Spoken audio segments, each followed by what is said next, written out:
I think it's important to understand the coaches that we're going to find in a minute. We're going to go on because I'm going to put a little bit of pressure on the camera to show us your favourite drills. Your favourite drills. My favourite drills? Yes, we'll give it a minute or two because this is what would happen. You meet coaches and they do this and they do that and they do that. They're producing good athletes, so they must be doing things right. And they're doing things different. Now let me explain my philosophy just a bit more. It is what I call a minimalist philosophy. Minimalist. What do I mean?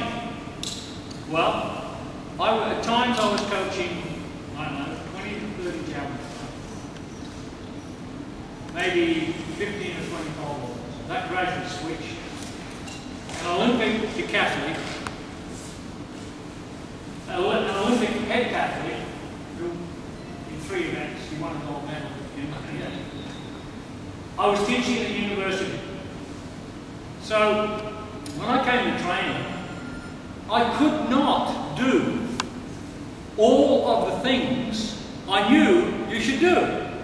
I had a Russian coach who just coached the Olympic champion and world champion in pole vault from Australia.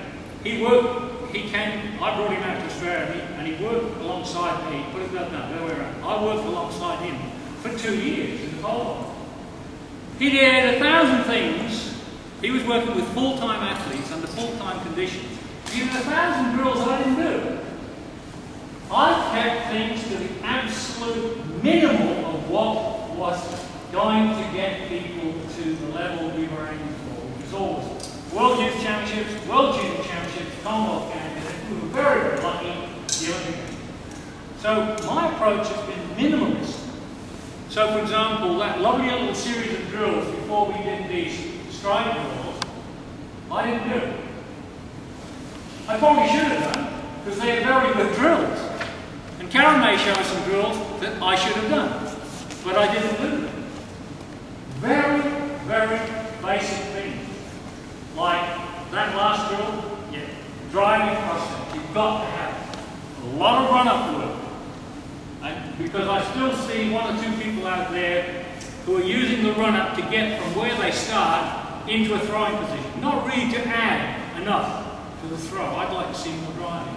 But a very limited approach. Now I want you to understand that you have a minimalist approach, and not only that, in the pole vault as well, an absolute minimalist approach. And as you saw in the, as I suggested there, with a fair bit of success in javelin throwers, boys and girls, men and women, and even more success in the pole vault with what I call a minimalist approach. Why am I saying this? Well, I think you need to be careful you don't get caught up in a whole range of drills that you really don't need to do, or a whole range of training exercises that you don't need to do. Everything I've seen here, you'll get value from, right? But if you go to the books and you go and listen to some of the stuff that's going on, there's a lot of stuff you do not need to do, and you can still produce a good javelin throws.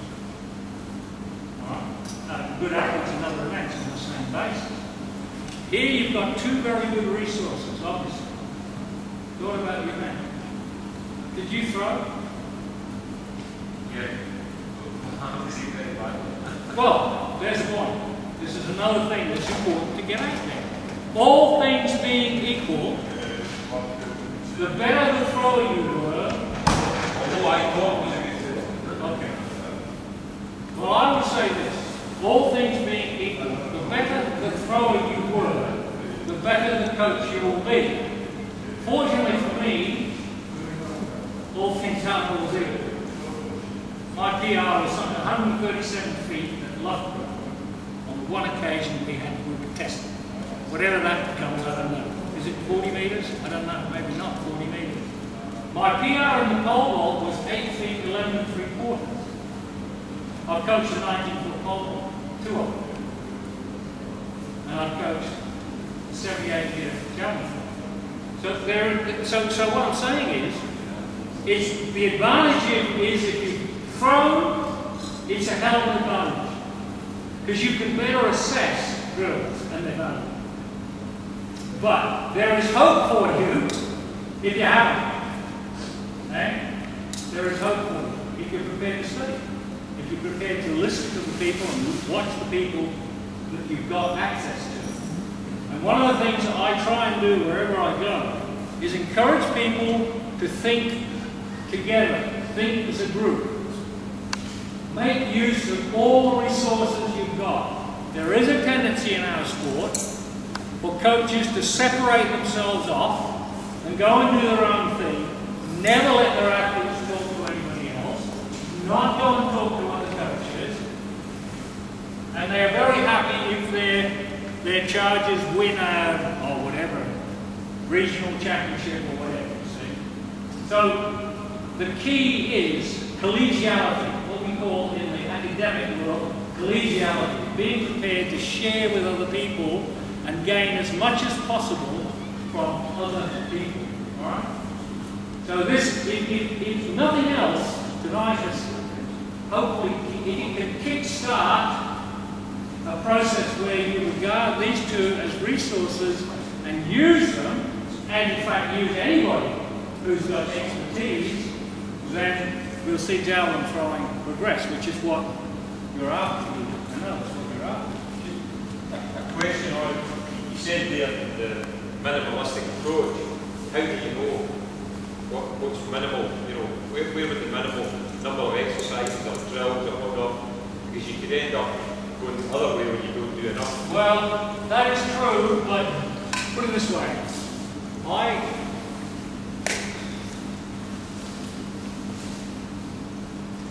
In the end, you've got to be pragmatic. What works? As a coach, that's the question. What works? And I could only judge what I was doing on the basis of how were my athletes doing in competition with athletes around the world at the same age. And they were holding well. And the Commonwealth Games was also a measure, because you have to look at coaching context. Now that may seem like a complex issue. Not really. If you live in one part of this country, coaching should be a gobble. You've got access to a vast population, you've got great facilities, you've got fantastic competition structure. That should make, here you've got an indoor facility. I'm not talking about this place specifically, but Loughborough, Brunel, yeah? They've got these beautiful facilities. So that is a great context.